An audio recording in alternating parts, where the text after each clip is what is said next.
খালাতো ভাইয়ের সঙ্গে বিয়ের কথা স্বীকার করলেন পরীমণি। এমন শিরোনাম দেখে আপনি কি একটু থমকে গিয়েছিলেন? আপনিও কি ভেবেছিলেন পরীমণি আবার নতুন কোনো বিতর্কে জড়িয়ে পড়লেন কিনা? তাহলে থামুন, কারণ পুরো ঘটনার ভেতরে আছে একদম আলাদা গল্প, যা শিরোনাম পড়ে বোঝা যায় না। বাংলাদেশের অন্যতম আলোচিত নায়িকা পরীমণি, তার জীবনের প্রতিটি অধ্যায় যেন এক একটা সিনেমা। কখনো সাফল্য, কখনো বিতর্ক, কখনো আবার ব্যক্তিগত জীবনের ঝড়।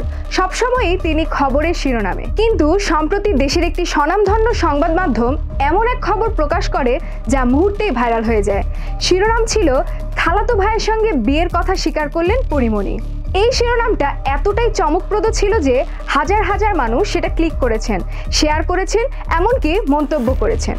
আবারও বিতর্কে পরীমণি, কিন্তু খবরের ভেতরে গিয়ে দেখা গেল আসল বিষয়টা একদম অন্যরকম। একটি টিভি শোর সাক্ষাৎকারে পরীমণি আসলে বলেছেন, তার শৈশবে পরিবারের পক্ষ থেকে এমন একটি পরিকল্পনা ছিল যে একসময় হয়তো তার খালাতো ভাইয়ের সঙ্গে বিয়ের কথা ভাবা হয়েছিল, কিন্তু তিনি স্পষ্ট করে বলেন এই পরিকল্পনা কখনো বাস্তবে হয়নি। অর্থাৎ এটা কোনো গোপন বিয়ে নয়, বরং পরিবারের মধ্যে আলোচ্য এক পুরনো প্রসঙ্গ যা সময়ের সঙ্গে মিলিয়ে গেছে। তবে এখানেই গল্পের মোড় ঘুরে যায়, কারণ অনেক মূলধারার মিডিয়া এখন শুধু শিরোনামের নাটকীয়তা নিয়েই খেলে। তারা জানে এমন চমকপ্রদ শিরোনাম দেখলে পাঠক থেমে যাবে, ক্লিক করবে, আর সেই ক্লিক মানেই বিজ্ঞাপনের টাকা। তাই পরীমণি খালাতো ভাইকে বিয়ে করেছেন এই শব্দগুচ্ছ হয়ে গেল খবরের মুখ্য আকর্ষণ, যদিও ভেতরে এমন কিছুই ঘটেনি। এই কৌশলকে বলে ক্লিক বেইট জার্নালিজম, যেখানে সত্য ঘটনা থাকে পাশে, আলোচনায় থাকে বিভ্রান্তি। বাস্তবতা হলো পরীমণি কোনো অনৈতিক বা চমকপ্রদ কিছু স্বীকারই করেননি। তিনি কেবল তার অতীতের পারিবারিক গল্পের কথা বলেছেন, যেটা অনেক বাঙালি পরিবারেই ঘটে।